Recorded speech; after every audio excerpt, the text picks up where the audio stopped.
Polis mengenal pasti identiti mangsa yang rentung dalam kereta di kawasan tebing pantai Sungai Lurus, Senggarang, Batu Pahat, Johor semalam adalah seorang lelaki tempatan berusia 72 tahun.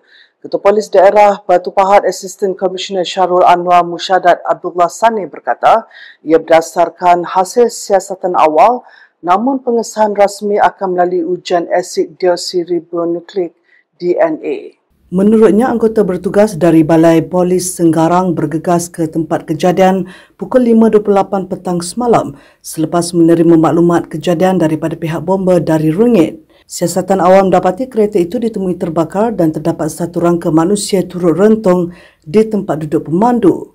Siasatan dilakukan sepasukan anggota polis dari bahagian siasatan jenayah daerah BSJD Batu Pahat bersama-sama pasukan forensik D10, Jabatan Siasatan Jenayah JSJ Kontijen Johor dan Balai Polis Senggarang. Setakat ini, kes diklasifikasikan sebagai mati mengejut SDR dan pihak polis memohon kerjasama orang ramai yang mempunyai sebarang maklumat mengenai kejadian itu agar dapat tampil membantu siasatan.